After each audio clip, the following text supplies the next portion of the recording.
Olá pessoal, eu sou o professor Leonel e nós vamos estudar nessa aula de hoje histologia vegetal. Tá?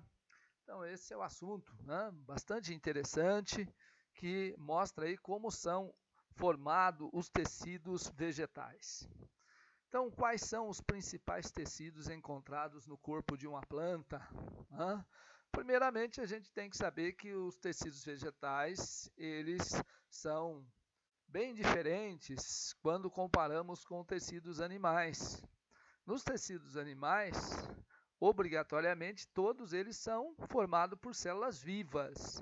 Nos vegetais, não. Nos vegetais, nós vamos encontrar tecidos formados por células mortas e que exercem funções específicas. Então, essa é uma grande diferença, né? E que a gente tem que levar em consideração. Nós separamos os tecidos vegetais em dois grupos. Os chamados tecidos embrionários ou meristemáticos. Então, meristemas, né, é o nome técnico, mas também pode ser chamado aí de tecidos embrionários, que lembra o quê? Tecidos do embrião, a partir do embrião. Então, o embrião que está dentro da semente, né, ele é formado por células totipotentes, por células que se diferenciam, que originam outros tipos de célula. Então, por essa razão, é chamado de meristema primário.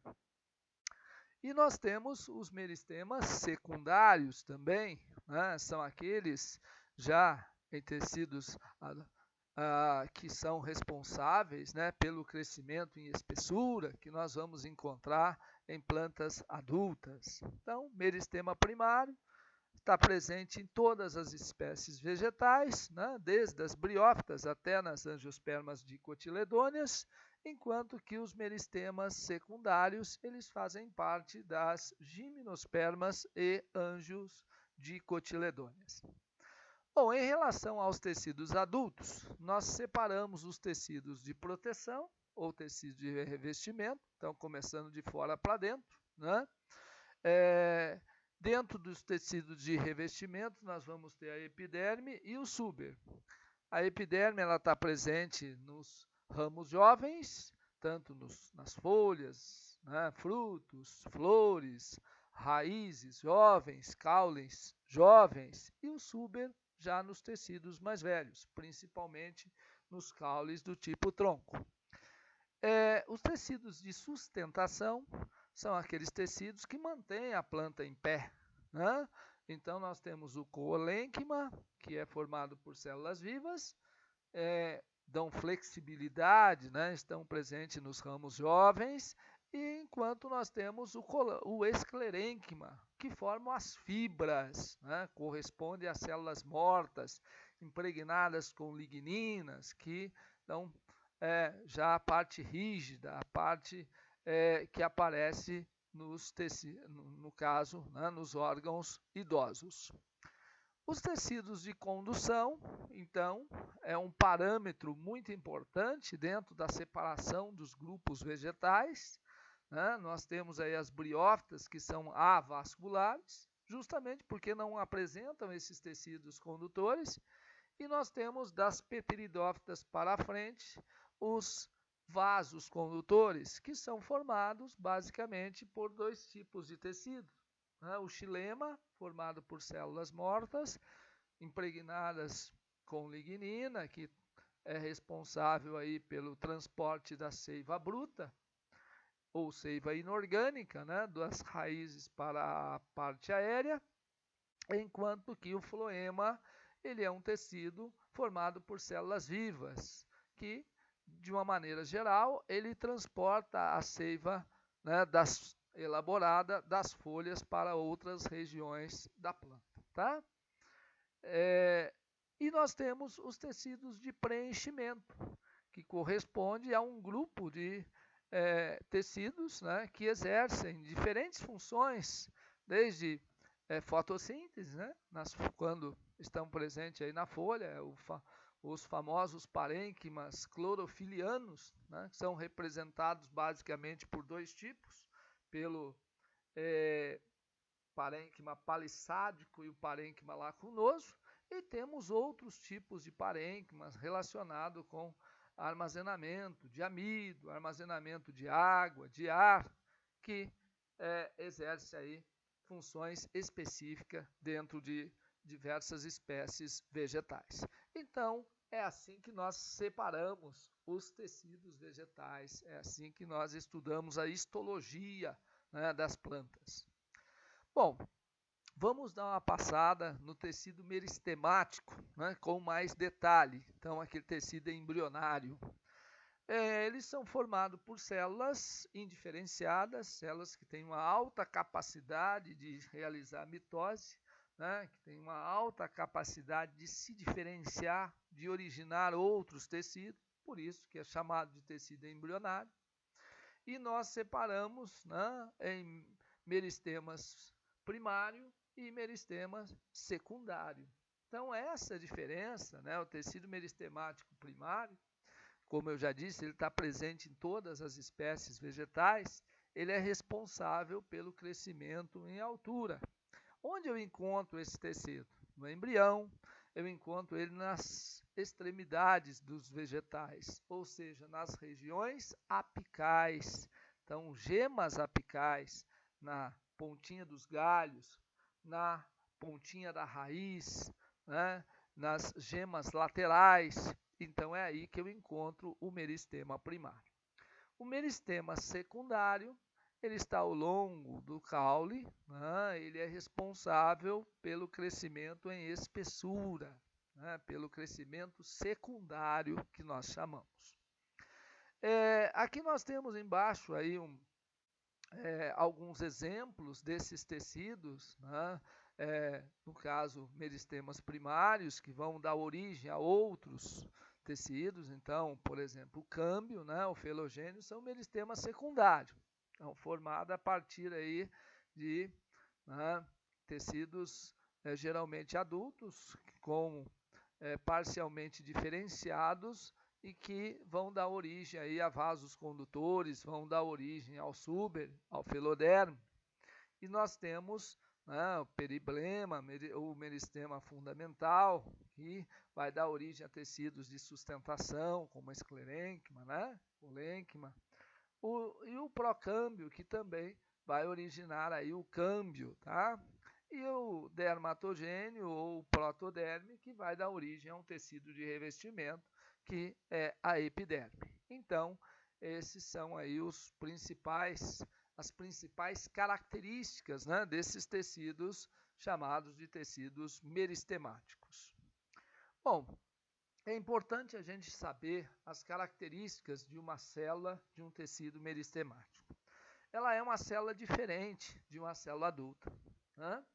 Ela é uma célula menor, ela é isodiamétrica. O que significa isso? Ela é uma célula quadradinha, ela tem um núcleo bem grande, né?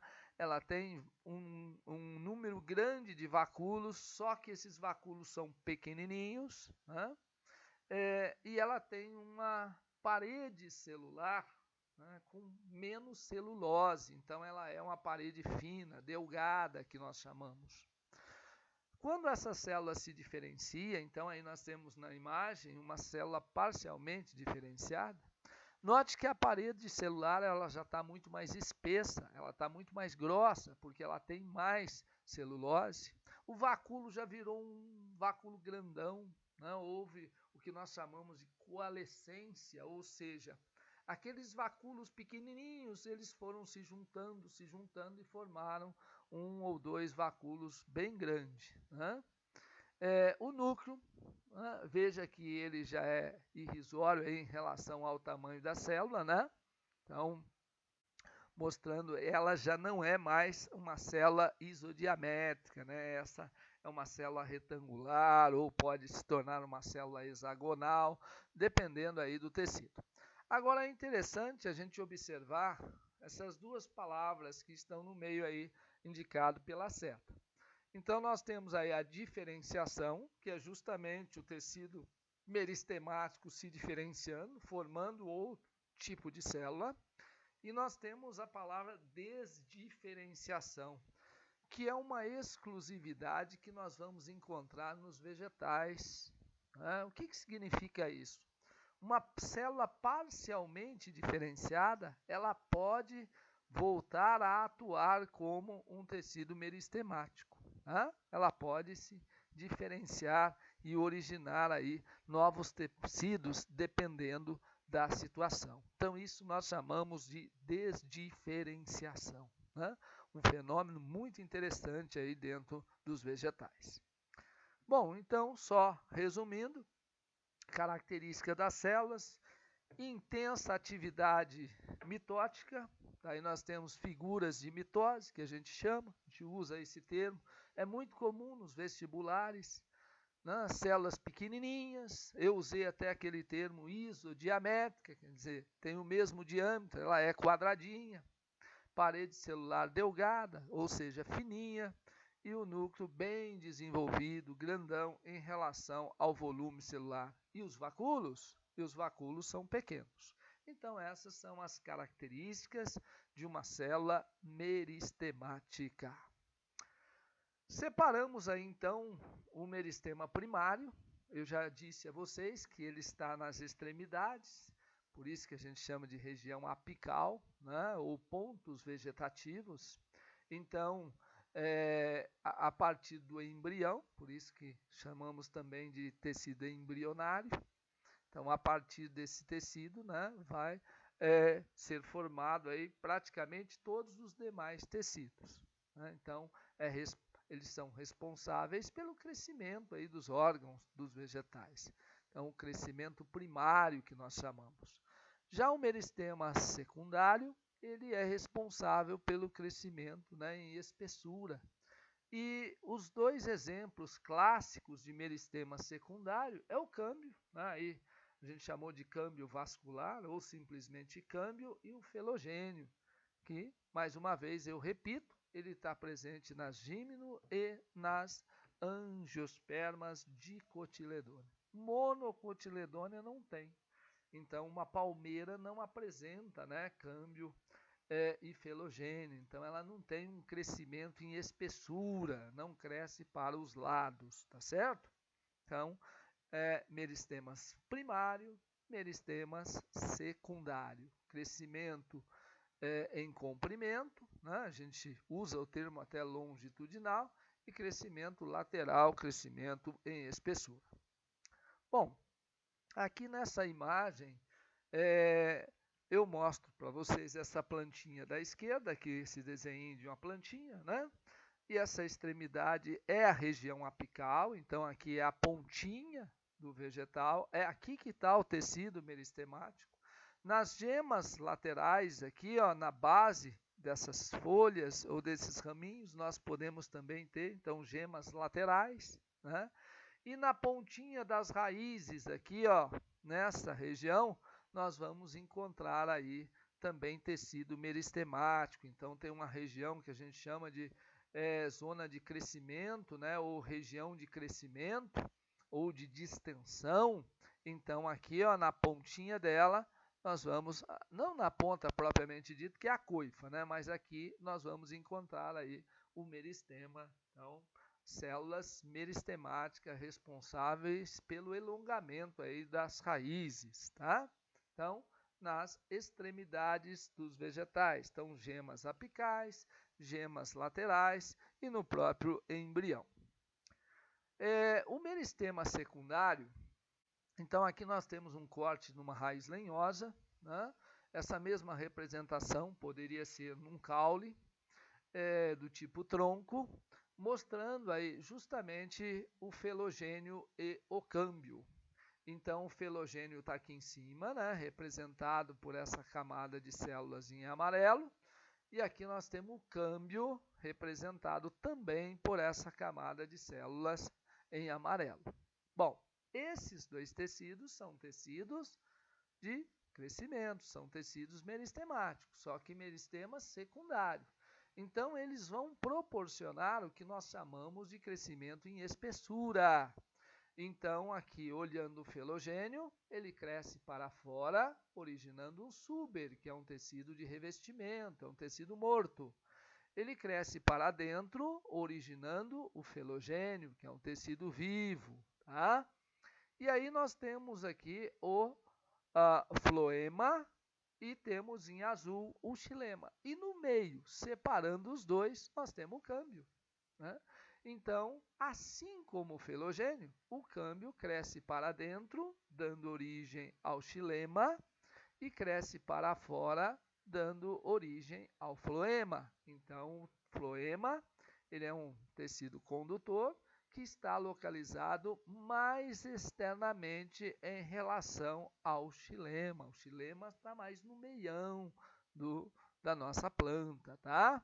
Mas, enfim, então toda essa estrutura aqui, ó, no meio é formada por células vivas. O meião, o centrão, células mortas, onde está representado em azul, e depois aqui, ó, o câmbio, células vivas, o xilema, células vivas, o floema, células vivas, né? O feloderma e o felogênio, toda essa parte viva. E o suber é um tecido morto, é um tecido com suberina, enquanto o nosso tecido do xilema, ele contém lignina. Então tá aí, meristemas secundários, felogênio e câmbio. Aqui uma figurinha que representa aí uma observação, né, de uma lâmina em microscopia óptica, mostrando aí o suber, o felogênio e o feloderma. O conjunto dos três, né, esse conjunto aqui, ó, nós chamamos de periderme, que é a casca aí do vegetal, propriamente dita. Bom, tecidos adultos ou permanentes. Então, nós vamos dar uma olhadinha nos tecidos de revestimento primeiro. Então, a epiderme e o suber, né? Então, a epiderme é um tecido formado por uma única camada de células vivas. Então, essas células são achatadas, essas células são aclorofiladas, elas apresentam vários anexos, estão localizadas nas folhas, né, nos ramos jovens, nos frutos, nas flores, em determinadas regiões das raízes. Então, é um tecido que reveste o vegetal, né? A epiderme, então células vivas. Não esqueça que essas células são aclorofiladas e na maioria das espécies é formada por apenas uma camada de célula. Existem exceções. Então, se a gente olhar uma orquídea, né? A orquídea ela tem aí uma epiderme pluriestratificada, quer dizer, formada por várias camadas, mas são exceções. De uma maneira geral, é uma única camada, né, de células aclorofilada.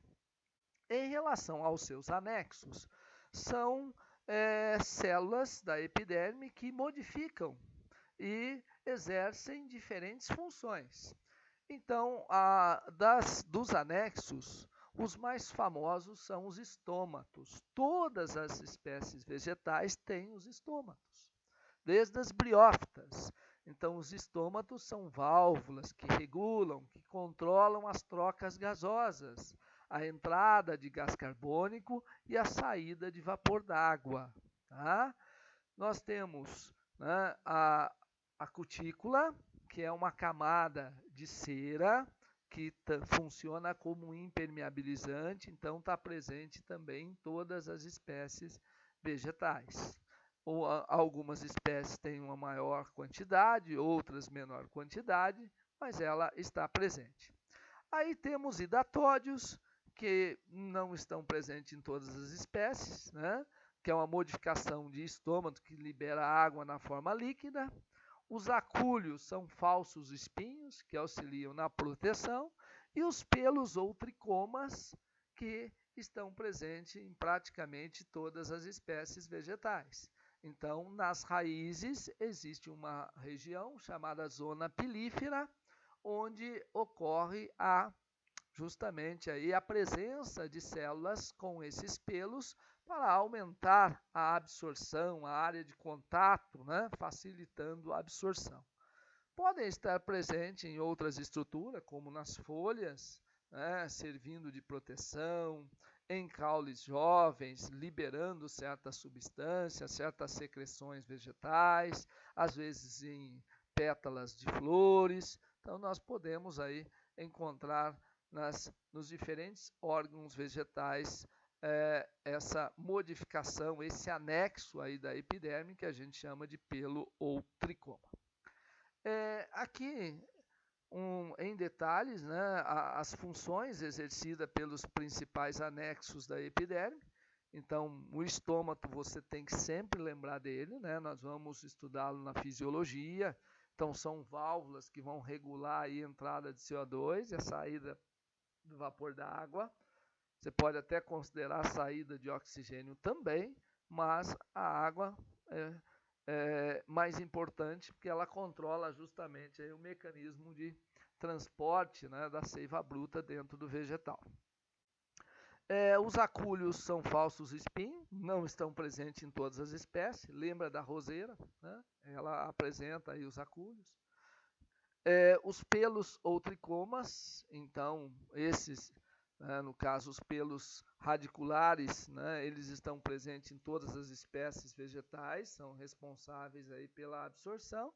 E na parte aérea nós encontramos aí em folhas, em caule jovem, como eu já disse.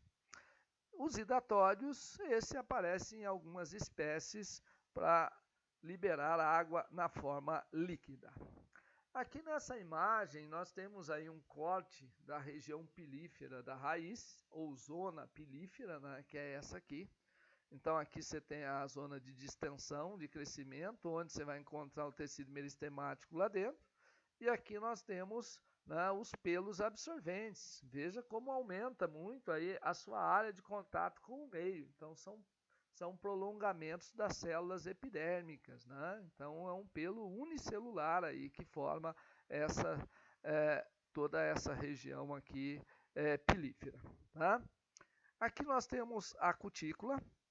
Essa cutícula aqui ela está em amarelo, justamente porque são células aclorofiladas, aqui representada como sendo uma única camada, então a gente chama de essa epiderme, né, aqui superior, então a cutícula está em cima dessas células da epiderme, tá? É uma camada justamente aí de cera. E nós temos na epiderme inferior, então aqui embaixo, também uma camada aí de cutícula, representada principalmente pela cutina, que é um lipídio. Aqui é um desenho de um estômato que foi cortado, né? Veja que aqui tem outro, mas de uma maneira geral os estômatos estão localizados na epiderme inferior, ou seja, do lado de baixo, né, da folha. Porque, né, obviamente, vai economizar água, vai diminuir aí o efeito da transpiração, essa localização na parte inferior aí da folha, né, os estômatos. E uma curiosidade é que os estômatos têm essas duas células chamadas de células guardas, que elas são células clorofiladas, né?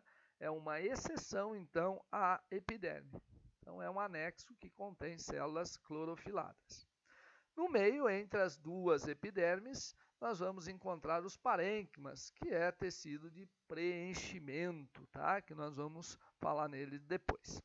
Aqui, mais um desenho esquemático que mostra justamente aí um estômato aberto e aqui um estômato fechado. E aqui em cima uma válvula, né? Já uma foto tirada de microscopia, mostrando aí justamente, né, essa abertura aqui, ó. Então são duas células que nós chamamos de célula guarda ou célula estomática, e o ostíolo é justamente essa abertura por onde vai ocorrer aí as trocas gasosas, tá? Aqui um pelo presente aí na folha, né? E aqui embaixo os pelos radiculares. Então, tanto da folha quanto aqui da raiz são prolongamentos do citoplasma de uma célula. Mas nós podemos ter pelos que formam glândulas, né? Então aí são multicelulares. E aqui no cantinho o acúlio ou falso espinho, que tem a função aí de proteção. A roseira é um exemplo clássico desses acúlios ou falsos espinhos, né? Aqui mostrando novamente o falso espinho, Então, por que ele não é um espinho verdadeiro? O espinho é um prolongamento, né, é uma folha modificada ou é um prolongamento do próprio caule. E o acúlio não. Acúlio é uma estrutura da epiderme, por isso que ele destaca com muita facilidade. Isso está sendo mostrado nessa figura aqui. Tá? Nós temos pelos, como eu já disse, pluricelulares. Aí todos esses pelos são pelos que têm função de secreção, secretores, né? Aqui embaixo unicelulares, esse é um pluricelular, veja que aqui tem uma divisão, né? Tem uma célula aqui, aqui é outra. Tem outra em forma de, isso aqui é de proteção, né? Muito comum em cactáceas, esse tipo aqui, ó. Né? Embora nas cactáceas a gente tem já espinho, tá? Tomar cuidado que além dos espinhos nós podemos ter também pelos aí que servem de proteção. Aqui nós vamos observar essas gotículas de água, então isso são hidatódios. Né? Esses hidatódios são estômatos modificados que liberam água na forma líquida. Então, são alguns dos anexos da epiderme que a gente precisa lembrar. Então, recapitulando, os estômatos, que são válvulas, a cutícula, que funciona como um impermeabilizante, a camada de cera, né? Nós temos aí os falsos espinhos ou acúlios, temos os pelos ou tricomas. Então, esses e alguns pelos que formam aí glândulas. Então, tem alguns autores que consideram glândulas, né, como sendo aí diferente de pelos. Aqui uma comparação entre os estômatos e as lenticelas. Lenticelas corresponde ao único anexo presente no suber, né? Já que o suber é um outro tecido aí de revestimento que aparece nos órgãos idosos, principalmente nos caules do tipo tronco. Então, tem a função de trocas gasosas, mas não são válvulas, tá? Aqui mais uma imagem dos hidatódios. O suber, então, nós vimos a epiderme, agora vamos para o suber. O suber é outro tecido adulto de proteção.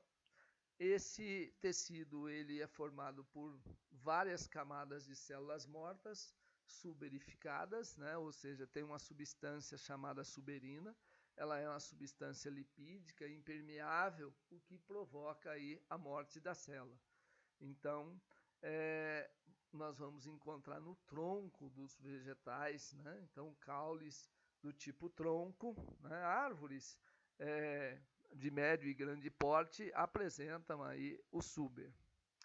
Eles servem como proteção, então, estrutura de revestimento, de proteção, protege até contra o fogo. Então, o único anexo que existe são as lenticelas, lembrando que na parte de dentro, né, nós temos tecido vivo.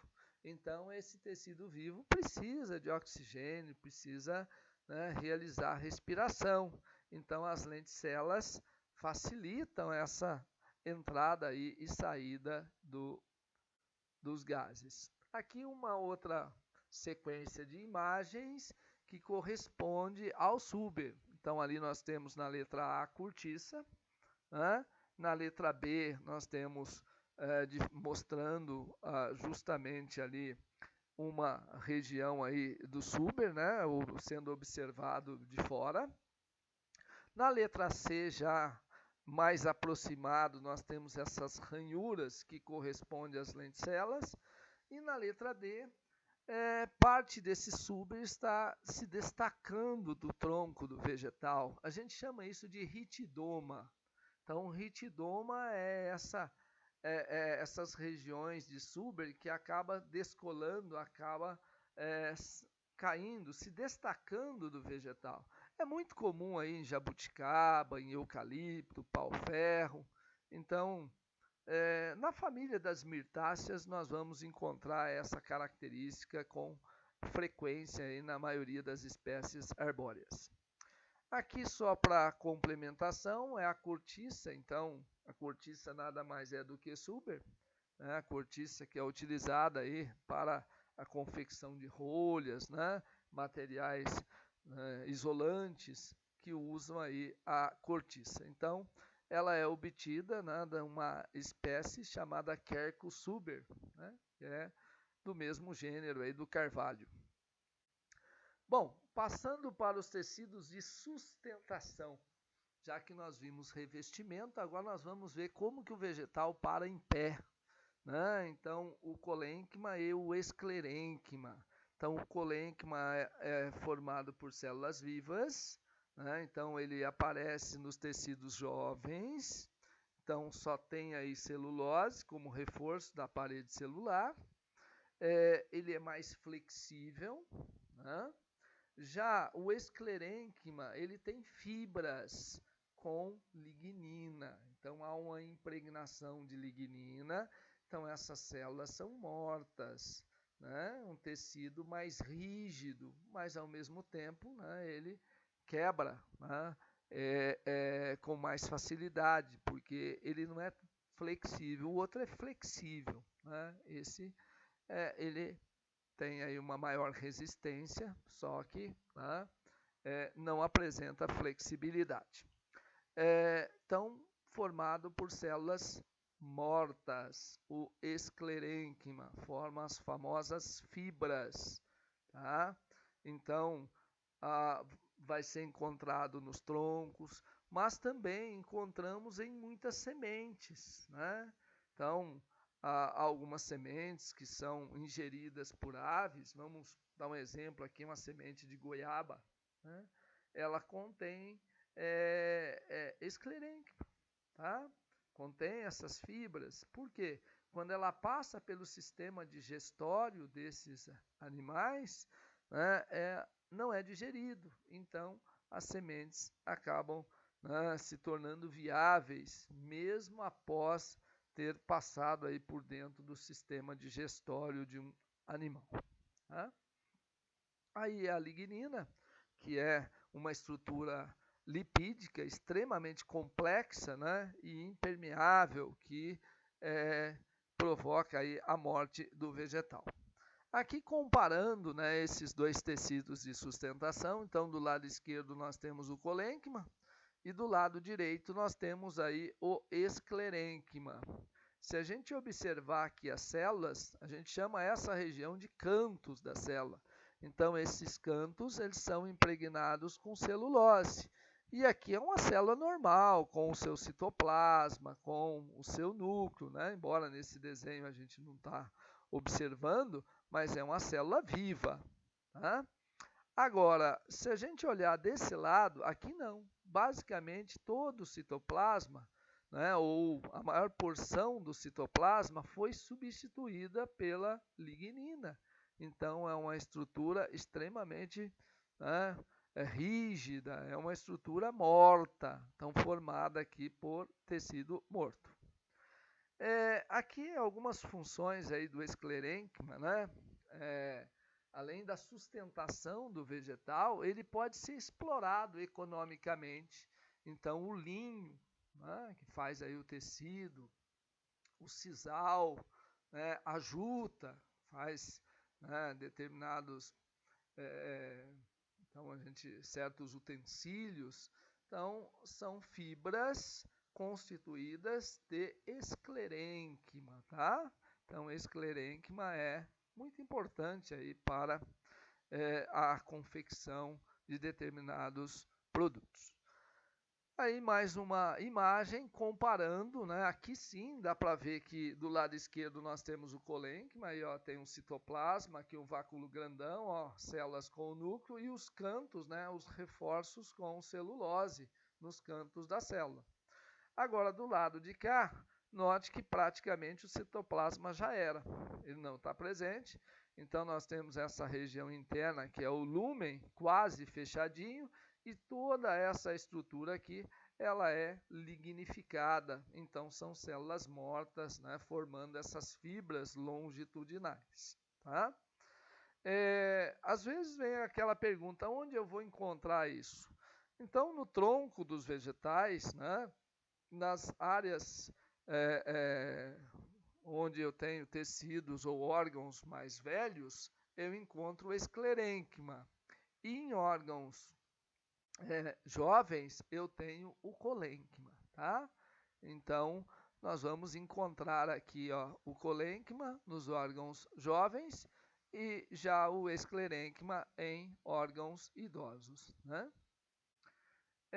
Passando para o tecido de condução de seiva, como eu disse, né, o xilema como sinônimo é lenho e o floema como sinônimo é liber.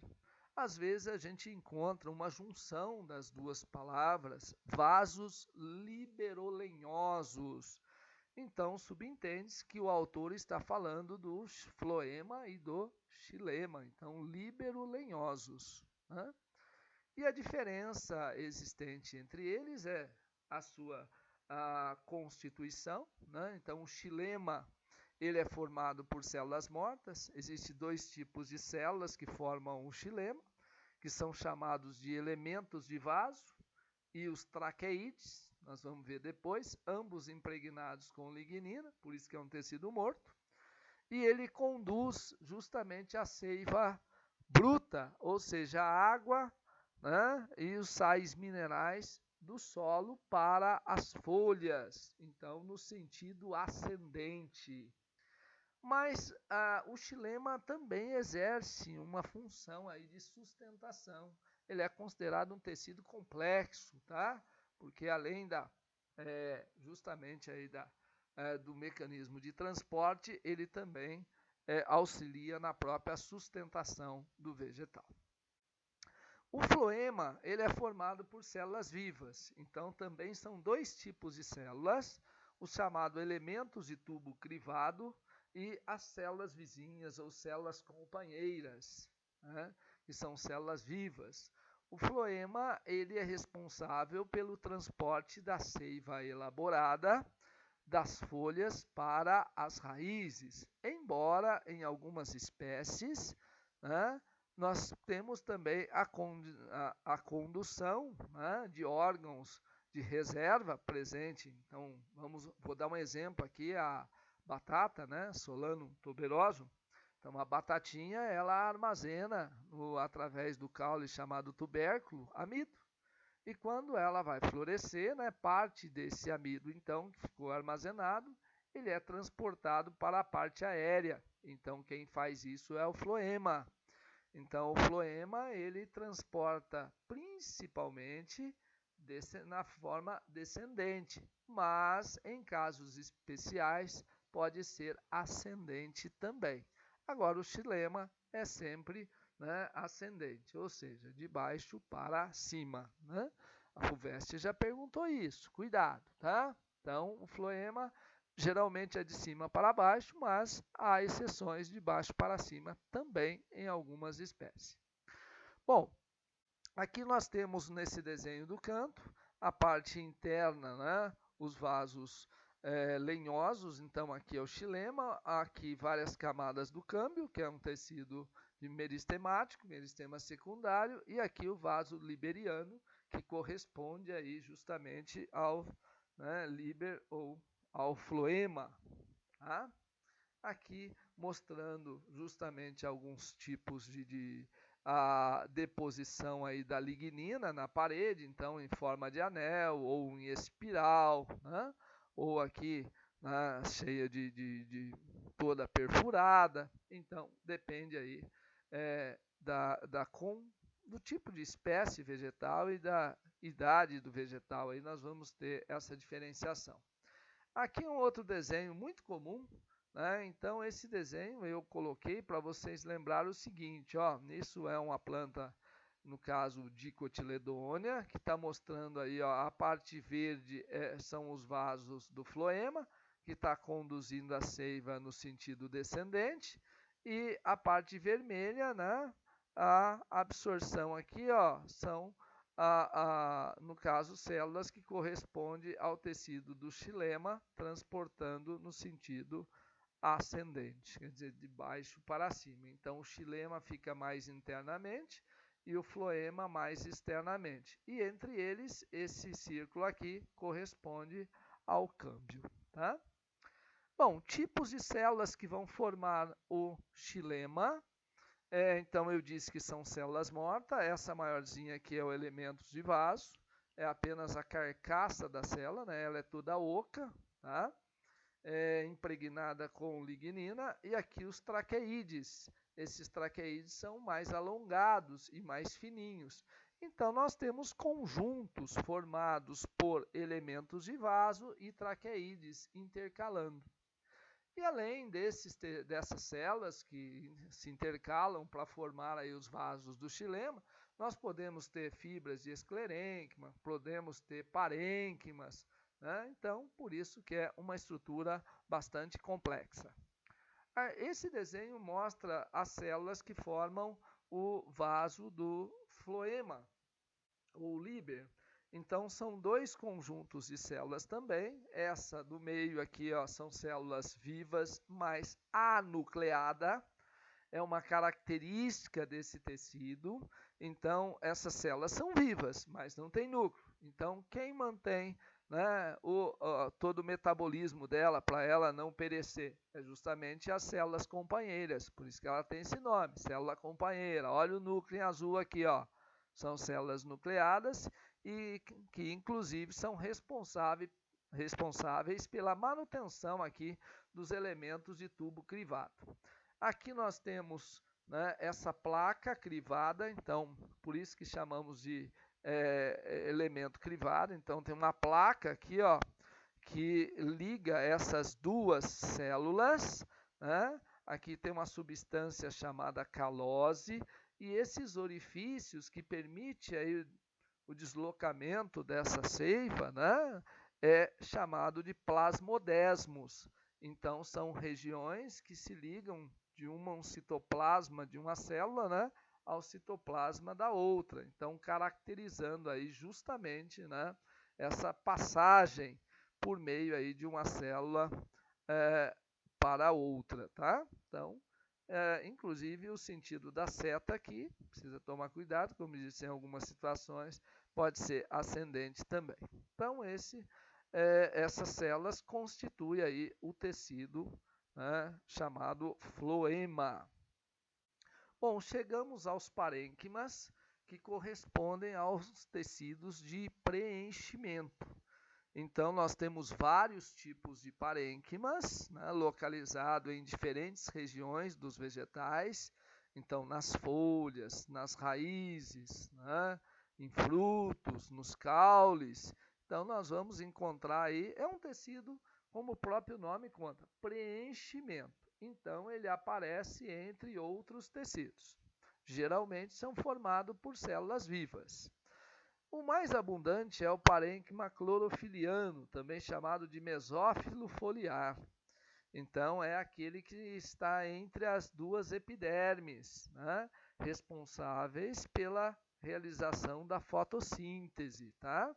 Então, nós temos o parênquima palissádico e o lacunoso. Os dois são mais comuns. O parênquima amilífero, ele está lá na batatinha, então no caule, armazena amido, né? Então é um parênquima de reserva. Temos o parênquima airífero, que armazena ar, também chamado de aerênquima. Então, né, espécies que flutuam, por exemplo, aguapé, né, alface d'água, a própria folha da Vitória régia.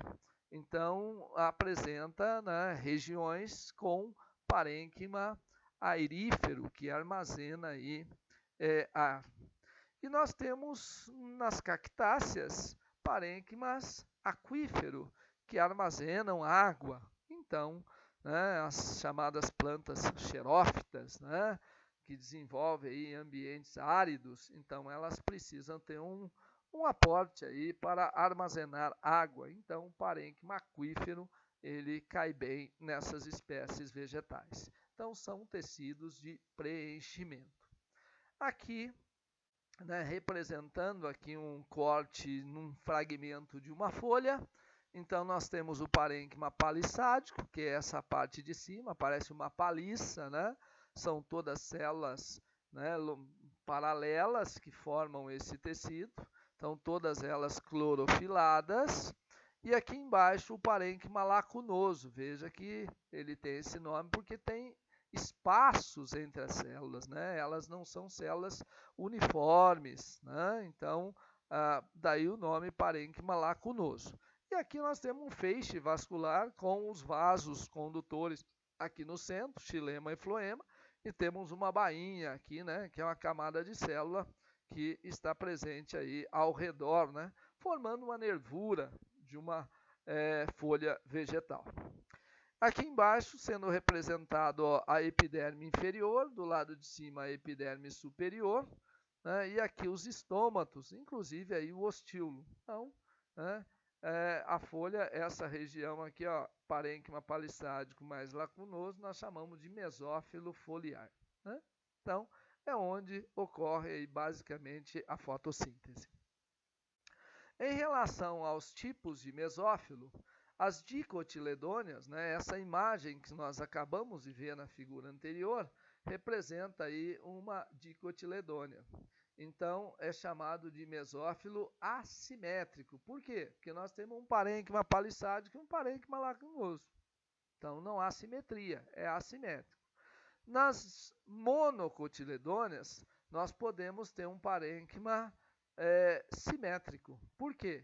Existem dois parênquimas, no caso palissádico e o lacunoso no meio, como se fosse, né, um sanduíche. Então, os dois externos e aqui o meio é o parênquima lacunoso. Então, a gente encontra isso em monocotiledôneas. E nas mono, nós temos uma variação também, que é chamado de mesófilo indiferenciado, né? Que não fica claro, não está bem definido o que é parênquima palissádico e o que é parênquima lacunoso, tá? Então, algumas espécies de monocotiledônea pode ter essa distribuição aqui do mesófilo foliar. Mas o que nós encontramos nos vestibulares é principalmente esse de cima aqui, ó, o assimétrico, né? Presente aí nas dicotiledôneas, tá certo? Então, tá aí tipos de mesófilo. Aqui nós temos parênquima amirífero, ó, essa parte azul, então aqui é a batatinha, né? Então, essas células armazenam aí amido, daí o nome parênquima amilífero. Aqui nós temos uma cactácea, onde vai armazenar água, aquífero. Aqui uma vitória régia, né? Na verdade é uma ninféia, né? É parentes. Tem aí o parênquima airífero ou airênquima, que a gente chama. Aqui mais um desenho, ó, esse está mostrando de uma maneira mais clara os canais de airênquima, né? Então, permite a sustentação aqui, ó. Né? Então, isso é comum aí na ninféia, na vitória régia, nós vamos encontrar esse tipo de parênquima. E aqui na batatinha, ó, é a mesma imagem anterior, né? Mostrando justamente o armazenamento aí de amido. Então, mais uma figura com os três tipos de parênquima. Aqui airífero, aqui amilífero e aqui aquífero.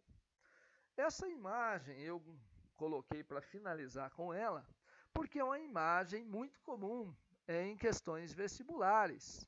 Então, vários círculos formando justamente aí os principais tecidos, né?